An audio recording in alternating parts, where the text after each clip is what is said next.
Hello दोस्तों, कैसे हैं आप। आशा करता हूं आप सभी अच्छे होंगे।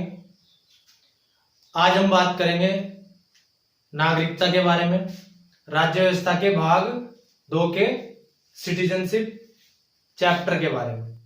किसी भी लेसन को, किसी भी वाक्यांश को याद रखने का एक आसान तरीका और भी है, वो है किसी भी बात को या उस वाक्यांश को बार बार दोहराना।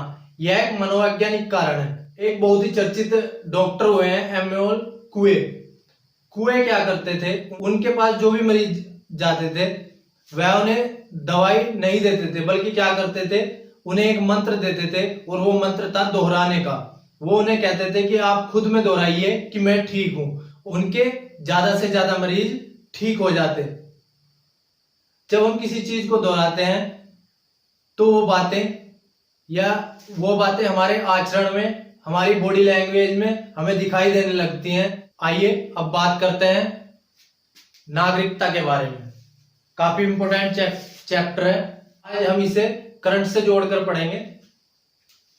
चलिए बात करते हैं नागरिकता के बारे में। नागरिकता, सिटीजनशिप। भारत में 2 प्रकार के नागरिक हैं। एक तो है जो भारतीय नागरिक है और दूसरे हैं जो विदेशी नागरिक है। जो भारतीय नागरिक है इन्हें भारत के सभी अधिकार प्राप्त हैं और जो विदेशी नागरिक है इन्हें भारत में कुछ अधिकार प्राप्त हैं। भारत की राज्य व्यवस्था के भाग 2 के नागरिकता चैप्टर में अनुच्छेद 5 से 11 तक चर्चा की गई है। अब देखते हैं कौन कौन से हैं। आर्टिकल 5, आर्टिकल 6, आर्टिकल 7, आर्टिकल 8, 9, 10 और 11। अब हम देखेंगे 26 जनवरी 1950 को कौन भारत का नागरिक होगा। अब एक एक आर्टिकल में देखते हैं। आर्टिकल 5, 6, 7, 8, 9, 10 और 11। आर्टिकल 5, भारत में जन्मा व्यक्ति या उसके माता पिता भारत से हो। आर्टिकल 6 क्या कहता है, जो व्यक्ति 19 जुलाई 1948 से पहले पाकिस्तान चले गए थे, लेकिन 1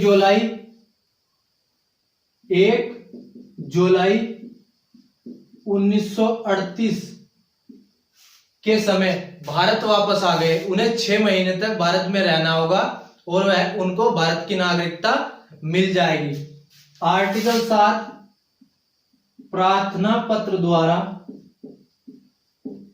नागरिकता को देने की बात करता है। आर्टिकल 8 में बताया गया है, कोई व्यक्ति भारत से बाहर रहता हो लेकिन उसके माता पिता, दादा दादी,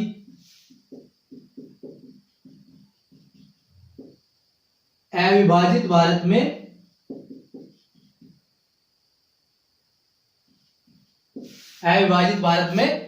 पैदा हुए हो। आर्टिकल 9 में बताया गया है, किसी और देश की नागरिकता लेने पर भारत की नागरिकता समाप्त कर दी जाएगी। जैसे विजय माल्या ने भारत से भागकर कहां की नागरिकता ले ली, ब्रिटेन की, और उसके जो अधिकार थे यहां पर वो समाप्त हो गए। उसके बाद है आर्टिकल 10। आर्टिकल 10 में बताया गया है कि संसद नियम बना सकती है, नियम कानून बना सकती है, किसके लिए, नागरिकता के लिए। जैसे कौन से नियम बनाए, एनआरसी और सीएए। यह 2 नियम अभी सरकार ने लागू किए। उसके बाद आर्टिकल 11 आर्टिकल 11 में क्या कहा गया है, सरकार विधि बनाकर नागरिकता को दे सकती है, यानी कि नागरिकता देने की बात किसमें की गई है, आर्टिकल 11 में। 2016 में पाकिस्तान के एक गायक थे अदनान सामी, उन्हें भारत की नागरिकता दी गई।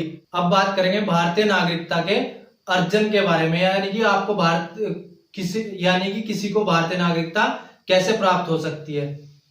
इसके लिए 5 कारण बताए गए हैं, या 5 तरीके से आप भारतीय नागरिकता को प्राप्त कर सकते हैं। भारतीय नागरिकता का अर्जन या प्राप्त करना, कौन कौन से कारण हैं? वंश के आधार पर आप भारतीय नागरिकता ले सकते हैं, जन्म के आधार पर आप भारतीय नागरिक हो सकते हैं, पंजीकरण के आधार पर,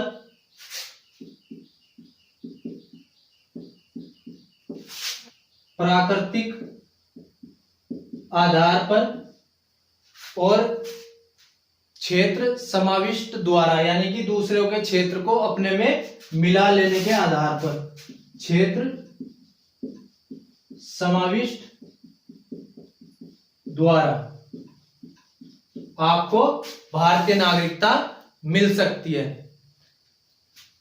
वंश के आधार पर 26 जनवरी 1950 के बाद जो व्यक्ति भारत में जन्मा है वो भारतीय नागरिक होगा। पंजीकरण के आधार पर भारतीय नागरिकता कैसे ली जा सकती है, या तो किसी भी पुरुष का भारतीय स्त्री से विवाह या किसी स्त्री का भारतीय पुरुष से विवाह, भारत के नाबालिग बच्चे या उनके माता पिता में से कोई एक भारतीय हो तो पंजीकरण कराकर वह भारतीय नागरिकता ले सकता है। अब बात करते हैं प्राकृतिक आधार पर।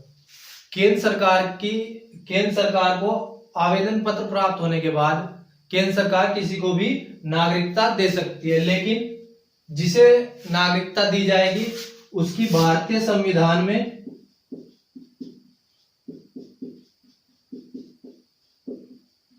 श्रद्धा हो, उसकी भारतीय संविधान में श्रद्धा हो और वह 22 भाषाओं में से वह 8वीं अनुसूची की 22 भाषाओं में से किसी एक भाषा को जानने वाला हो। उसके बाद है क्षेत्र समाविष्ट द्वारा, यानी कि दूसरे देश के जो क्षेत्र हैं उनको अपने में मिला लेने के द्वारा। जैसे हमने बांग्लादेश के साथ एक समझौता किया, LBA समझौता। इसमें भारत सरकार ने 162 क्षेत्रों को आपस में अदला बदली की गई। आज हमने भाग 2 के नागरिकता संबंधी चैप्टर पर बात की। वीडियो को ज्यादा से ज्यादा लाइक करें, शेयर करें और कमेंट बॉक्स में हमें बताएं आपको यह वीडियो